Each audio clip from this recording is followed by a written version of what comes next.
So today what we're going to be doing is last week with Shell we're not really strangers. So we're kind of doing a mix of that and then also like these other kind of like deep intimacy questions. Alice is going to feed us some questions. Let's just start off with a quick one. How are you really? It's actually funny because I was texting Noelle throughout this week. How am I really? I like to think that I'm a generally like overwhelmingly positive guy. In terms of how I am really, like super overworked. I feel like this year in general has been the first time that the concept of like working from one end of the clock to the other end of the clock has really been a thing, between having that 9 to 5, going to grad school, doing my grad work, and that ends around like 8:30. And then at 8:30, it's like, okay, now I can finally start my lesson planning for my kids tomorrow. And then after that, it's like, okay, I'm done with my lesson planning. Well, now I can start doing my reading for tomorrow's next class of grad school. It's the first time that I've really felt the fatigue of like the rat race.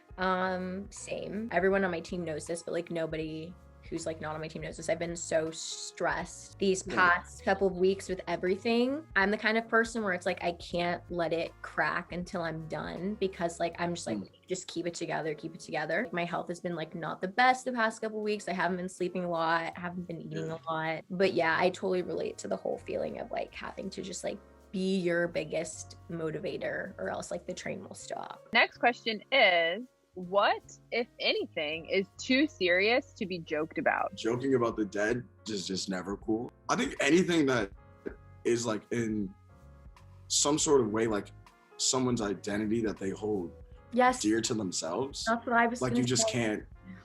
Yeah, you can't really like make a statement on that and be like, haha, hee hee, like that's a joke. It's like the dark humor people. I don't like those people that like make jokes that like exploit others or like at the expense of other people. Like that's just not my sense of humor. I'm just like, why can't you just let people rock? Like it's really not hard. I say that all the time. Oh my God. Share a personal problem and ask your partner's advice on how they might handle it. I would say the personal problem for me and how I'm dealing with it is like I'm recognizing that like I'm in a place that I know intrinsically in my heart that I want to be. Like last year, this time I was freaking out about like what grad schools am I going to be in? Like, am I even going to be able to teach kids? And like that's something I'm very passionate about. And I can sit down now and be like, got into my dream school, like I moved to a new city, I'm out on my own, like that feels great. I'm working with kids every day, like that feels great. But like those very interpersonal daily things is like really tough. It's like, you know, on paper, it's like, man, this is exactly where you wanted to be a year ago. Yeah. But like, you know, like that quality of life kind of thing is like, this kind of sucks. And I kind of feel selfish about it. But, you know, it's all a journey for me, I guess, and for everybody. So we just take these on the chin and we roll with the punches. No, exactly. That's kind of what I've been telling myself too, that like not everything is going to be like 100% how I envision it. So I've been really trying to give into like the idea of faith and trust and just being like, okay, it's going to be fine. I saw this TikTok video and it was like, when you go to a restaurant and you order your food and the waiter walks away, like, thanks. And the waiter walks away, like, you don't ever doubt that the food is coming. You just know you have to wait until the food comes. So that's kind of like I put in my order with the universe and like I have these what I want, and now it's being cooked in the kitchen and I just have to wait until my food comes. And that's just kind of how I'm trying to look at things. Yeah. I think we'll start looking at that. The world's just a real big restaurant. We're just waiting for the order to come. Yeah, no, it's exactly. I've never in my life heard that, Noelle, but it makes so much sense. Waiting on my order. That's it. Yeah, it's fine. right? No rush. Because you never think that your food isn't going to come. You always know your food's going to come. It might come faster than you think. It might take a little longer, but like it's always gonna come. Next question. What have you been taking for granted lately? Sleep. Yes, like general like body health. It's so crazy. I like try to do gratitude every morning. Sometimes I forget, like say what I'm grateful for. And I have not been taking care of my body, and I've been really taking for granted that like I'm like an able-bodied, like healthy girl, and like I need to be like treating myself like with respect. So that's something that I'm trying to, I mean, it's been hard because I've been literally so busy, but I need to take better care of my body. I would say for me, it's I'll kind of say like my family, to be honest. But like I really can't do that. Like I was thinking about it the other day, I like love my family so much, and I kind of realized everything's kind of slowing down for us now, you know, like everyone's kind of like getting settled into their own things, and like it's not like constantly going to football practice or someone's got basketball. Like we actually have time to like be adults, I guess, and like there's less things changing within us as like people. I can really just, I feel like I can't let the opportunity pass for me to really catch them now, and like I can, and like before they have families that they need to be worrying. And I'm starting to recognize that like that concept of family is really starting to really, I don't know, like take root in me. I wrote down in my journal yesterday that I need to tend more to relationships that matter to me, because I can get so hyper focused on like what I'm doing that like everything else like will fade away. You were like right on part. You are so on point right now. I'm supposed to be Professor X and you're in my head. You got a little teacher outfit going on. I know. I was I'm like, a fan. I need to be more mature for serious stage day. Literal last question, and that is, what are you still trying to prove to yourself? I would say for me, it's this concept of dramaturgy by Erwin Goffman, that like everybody is an actor, and like we're all actors on the stage of life, and you know, everybody has these masks, and the mask that you construct for yourself is based off the feedback that you get from other people. Like you feel good when someone says you're doing well at something, and then you kind of lean into doing that thing well. There are these external pressures from people for you to be good at certain things, at things that make other people happy, if that makes sense. Oh my God.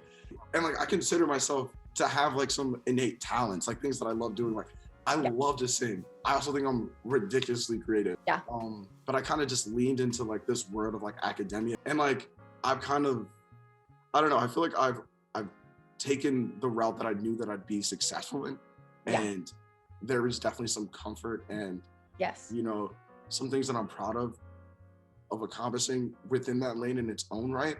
But I think something I really want to prove to myself is quite literally just like, X, you're not a coward. Because I don't know that, to be sure. Because I feel like I've always played the hand that I know would be beneficial for me. I've never been like, here are all the chips, take me as I am. I've never really been confident enough to do that, which is, wow, this is like really like, it's like a therapy session. That would be my thing. I say like rolling the dice. Yeah, there's like a true vulnerability and like being who you are, but I just say go for it. YOLO. It's the worst that can happen, like, you know what I mean?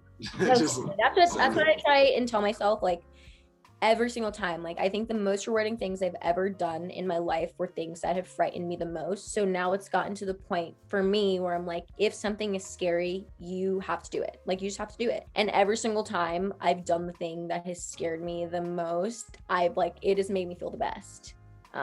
So what you're telling me is, see something scary, attack it. Yes, basically, because the thing is like the reason why it's scary to you is because it's like what you want the most, and you're scared of like what it would feel like to not get it. But like most of the time, if you go after it is what you want, like even if you don't get it, you'll learn something. I love that. Yo, shoot you're or like shoot. A guru. You're shooters do shoot. You're like a guru right now. Well, this was really great. I feel like I got to know like a lot more about you. Even though I feel like when we text though, I feel like I get to know a lot about you too, but it was nice to like actually verbally talk about it. Most definitely. I love that big time. Mostly because, you know, I am very much like a fun kind of playful guy. But this was the first time I feel like me and Noelle were able to like actually sit down and like have a conversation, you know what I mean? Like talk as if we're just two people that know each other, and or at least trying to get to know each other on a more meaningful kind of way. Everything she said was just really resonating with me. I just thought it was very complimentary because they were things that I was thinking, but I couldn't necessarily articulate them. At least maybe not even with like the confidence that I wanted to, but like Noelle was very unapologetic and like just said those things. And I was like, yo, you're actually right. Like, I'm really feeling that. So I love this conversation. It's really refreshing for me. Like it's a Saturday and I'm like, whoa, I just had like a meaningful conversation, and it's not even like 5 o'clock yet. Like it's before happy hour. Like what's happening? You know what I mean?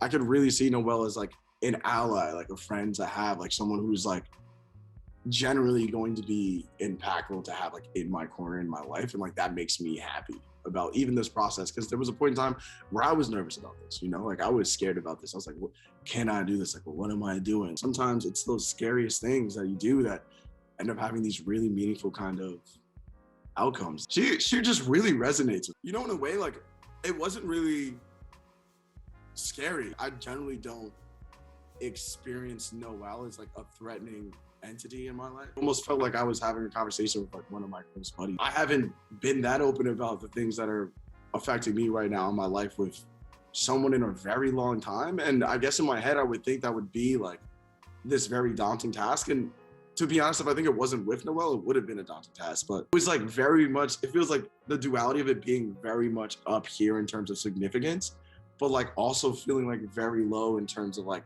what was the threshold in order for me to engage in that? So I obviously, you know, I have my stakes in this, you know, would love to win. But at the same time, I'll be honest, I feel like I've already won. I feel like me and Noelle have established a rapport with one another that I think neither of us necessarily want to just go away anytime soon. Even if I don't win, I think I still did win. I don't think that I'd be going anywhere away anytime soon. And I don't think that she would be going out of my life anytime soon. So to that, we're happy.